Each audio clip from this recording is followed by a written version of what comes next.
Sciatica, spondylitis అన్ని రకాల వెన్నుపూస సమస్యలు, కీళ్ల వ్యాధుల సమస్యలకు 100% శాస్త్ర పరిష్కారం కొరకు నియోకేర్ హోమియోపతి. నమస్తే, నేను Keshav. Welcome to Suman TV.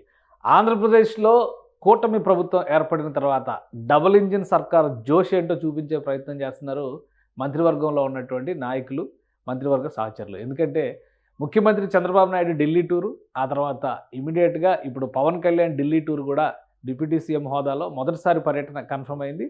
అలానే రాష్ట్ర ఆరోగ్య శాఖ మంత్రి, బీజేపీ నుంచి రిప్రజెంట్ చేస్తున్నటువంటి ఏకైక మంత్రి సత్యకుమార్ యాదవ్ కూడా ఢిల్లీలో జోరుగా పర్యటనలు కొనసాగిస్తున్నారు. కీలకమైనటువంటి నేతలు, కేంద్ర మంత్రులతో ఆయన భేటీ అవుతున్నారు. ఇప్పటికే సత్యకుమార్ యాదవ్కి బీజేపీ అగ్రనాయకత్వంతో సత్సంబంధాలు ఉన్నాయనేటువంటి విషయం అందరికీ తెలిసిందే. అదే తరహాలో ఇప్పుడు ఆ సంబంధాలను ఉపయోగించి ఆంధ్రప్రదేశ్ కోసం ఈసారి కనీసం 1,000 కోట్ల రూపాయలని రాబట్టేటువంటి ప్రయత్నం చేస్తున్నారు సత్యకుమార్ యాదవ్. ముఖ్యంగా ఆరోగ్య శాఖకి సంబంధించినటువంటి మౌలిక వసతుల కల్పనకి సంబంధించి ఆంధ్రప్రదేశ్ని ఆదుకునేందుకు ప్రత్యేకంగా కేంద్రం 1,000 కోట్ల రూపాయల సాయం అందించాలనేది ప్రధాన డిమాండ్గా రాష్ట్ర ఆరోగ్య శాఖ మంత్రి సత్యకుమార్ యాదవ్ ఢిల్లీ పెద్దల ముందర పెట్టారు.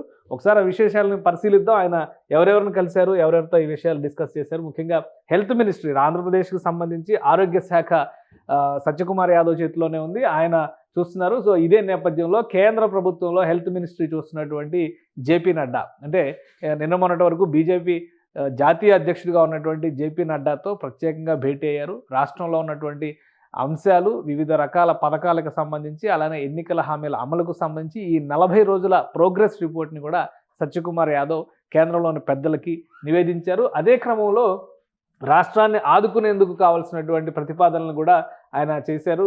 ఇక్కడ చూస్తే మనకు అర్థమవుతుంది, ఇది ట్వీట్ చేశారు క్లియర్గా. ఇందులో ప్రధానమైనటువంటి అంశం సత్యకుమార్ యాదవ్ రైజ్ చేసినటువంటి అంశం రాష్ట్రంలో హెల్త్ మినిస్ట్రీకి సంబంధించి met with honourable JP Naddaji, union health minister to discuss the impactful strides in development and welfare under the NDA government, urged for enhanced care facilities and special allocations under NHM, అంటే national health మిషన్లో భాగంగా recognised జిల్లాలను గుర్తించడం ద్వారా PM అభిమ్, అంటే Ayushman Bharat health infrastructure machine, ఇందులో భాగంగా ఆంధ్రప్రదేశ్కి కనీసం 1,000 కోట్ల రూపాయల సాయాన్ని ప్రకటించాల్సినటువంటి అవసరం ఉంది. ప్రధానంగా వెనుకబడిన ప్రాంతాలు, ఇటు రాయలసీమ, అటు ఉత్తరాంధ్ర జిల్లాల్లో ఆరోగ్య వ్యవస్థల్ని మెరుగుపరచాల్సినటువంటి ఆవశ్యకత ఉందనేటువంటి విషయాన్ని కేంద్ర మంత్రి దృష్టికి సత్యకుమార్ యాదవ్ తీసుకెళ్లారు. అదే క్రమంలో బడ్జెట్లో కేటాయింపులు చేయడం ద్వారా 1,000 కోట్ల రూపాయల వరకు ఇన్ఫ్రాస్ట్రక్చర్ అభివృద్ధికి కేటాయింపులు చేయడం ద్వారా ఆంధ్రప్రదేశ్లో ఆరోగ్య సమస్యలను పరిష్కరించేటువంటి క్రమంలో పేదలకు మెరుగైనటువంటి ఆరోగ్యాన్ని, అలానే అన్ని చోట్ల అంటే గ్రామాన కూడా ఆరోగ్య మందిర్లు నిర్మాణానికి సంబంధించి కూడా కేంద్రం చేయూతను అందించాల్సినటువంటి అవసరం ఉందనేటువంటి విషయాన్ని జేపీ నడ్డా దృష్టికి తీసుకెళ్లారు. అలానే grateful for his attentive support towards a healthier brighter future of all అని, ఫ్యూచర్ ఫర్ ఆల్ అనేటువంటి విషయాన్ని పెట్టారు. అంటే ఇక్కడ మనం గమనించాల్సింది ఏంటంటే పిఎం ప్రధానమంత్రికి సంబంధించి ప్రధానమంత్రి హెల్త్ మిషన్ కింద నేషనల్ హెల్త్ సిస్టమ్ డెవలప్మెంట్ కోసం ఒక కొత్త ప్రోగ్రామ్ని కేంద్ర ప్రభుత్వం గత 4-5 ఏళ్లుగా అమలు చేస్తుంది. సో ఈ కార్యక్రమంలో భాగంగా జాతీయ స్థాయిలో వెనుకబడినటువంటి ప్రాంతాల్లో, అలానే పట్టణ ప్రాంతాల్లో కూడా మెరుగైన ఆరోగ్య వసతులు కల్పించడం పైన ప్రధానమంత్రి ప్రత్యేకంగా దృష్టి పెట్టారు. దీనికి మొత్తాన్ని కూడా కేంద్ర ఆరోగ్య శాఖే నడిపిస్తున్నటువంటి పరిస్థితి ఉంది. సో ఈ మిషన్లో భాగంగా ఏపీని ఆదుకోవాలంటే కనుక ఖచ్చితంగా 1,000 కోట్ల రూపాయల వరకు సాయం చేయాల్సిన అవసరం ఉందనేటువంటి ప్రస్తావనని సత్యకుమార్ యాదవ్ కేంద్రం దృష్టికి తీసుకెళ్లారు. ఇక దీనిపైన కేంద్రం ఏ విధంగా రియాక్ట్ అవుతుంది అనేది ఆసక్తికరంగా ఉంది. ఇప్పటివరకు ఏంటంటే రాష్ట్ర ప్రభుత్వంలో నేతృత్వం వహిస్తున్నటువంటి వాళ్ళందరూ ఒక పార్టీకి చెందిన వాళ్ళు ఉండడం అనేది సహజంగా జరుగుతుంది. కానీ 3 పార్టీలకు చెందినటువంటి నేతలు ఆంధ్రప్రదేశ్ ప్రభుత్వంలో భాగస్వాములు కావడం, 3 పార్టీలు కూడా రాష్ట్ర వికాసంలో భాగం పంచుకునేటువంటి క్రమంలో ప్రజలకు మేలు చేయాలనేటువంటి తాపత్రయంతో డబుల్ ఇంజిన్ సర్కార్ అనేటువంటి నినాదాన్ని పదే చెబుతూ వచ్చారు. కాబట్టి ఎవరి ప్రయత్నాలు వాళ్ళు చేస్తున్నారు. రాష్ట్ర ముఖ్యమంత్రిగా ఆర్థిక సమస్యలు, ప్రధానమైనటువంటి అంశాల ఎజెండాని రాష్ట్ర ముఖ్యమంత్రి చంద్రబాబు నాయుడు కేంద్రం దృష్టికి తీసుకెళ్లారు.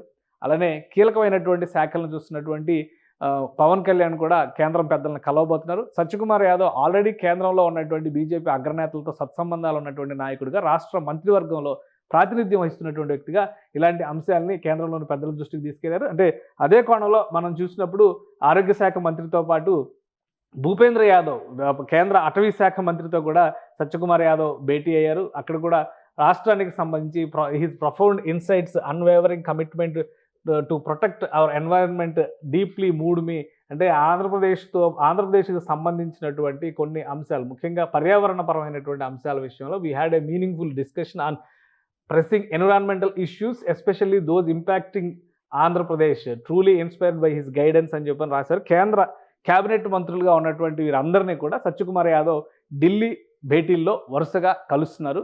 రాష్ట్రానికి ఉన్నటువంటి ప్రధానమైనటువంటి సమస్యల ఎజెండా, అలానే కేంద్రంలో ఉన్నటువంటి పెద్దలు కూడా కొన్ని అంశాలని ప్రత్యేకంగా రాష్ట్రంలో అమలవుతున్నటువంటి కొన్ని పథకాలకు సంబంధించి, ఎన్నికల హామీల అమలుకు సంబంధించి ఈ 40 రోజుల్లో రాష్ట్రాన్ని పునరుత్తేజం కల్పించే విధంగా ప్రభుత్వం తీసుకున్నటువంటి నిర్ణయాలపైన ఆరాధిస్తున్నట్టుగా కూడా సత్యకుమార్ మీడియాకి వెల్లడించారు. అదే క్రమంలో అన్నా క్యాంటీన్ల ప్రారంభం, ఉచిత ఇసుక విధానానికి సంబంధించినటువంటి విధి విధానాలు ఏ విధంగా ఉన్నాయి, అలానే రాష్ట్రంలో ఆర్థిక సమస్యల విషయంలో రాజధాని నిర్మాణం కావచ్చు, పోలవరం నిర్మాణం కావచ్చు, అలానే భూ ఆక్రమణలకు సంబంధించి జాతీయ స్థాయిలో జరుగుతున్నటువంటి చర్చలపైన కూడా కేంద్రంలోని బీజేపీ పెద్దలు ఆరాధిస్తున్నట్టుగా సత్యకుమార్ యాదవ్ చెప్తున్నారు. అంటే 2 యాంగిల్స్లో చూసినప్పుడు రాష్ట్రానికి ఒక ఆరోగ్య మిషన్ని కేటాయించేటువంటి క్రమంలో కనీసం 1000 కోట్ల రూపాయలకి బెనిఫిట్ అయ్యే విధంగా, 1000 కోట్ల రూపాయల నిధులు కేటాయించే విధంగా భారీ మెడికల్ ఇన్ఫ్రాస్ట్రక్చర్ డెవలప్మెంట్ అనేది ఆంధ్రప్రదేశ్లో జరగాలని సత్యకుమార్ ఆకాంక్షిస్తున్నారు. ఇదే విషయాన్ని కేంద్రంలోని పెద్దల దృష్టికి తీసుకెళ్ళి, అలానే రాష్ట్రంలో అమలవుతున్నటువంటి విధి విధానాలపైన కూడా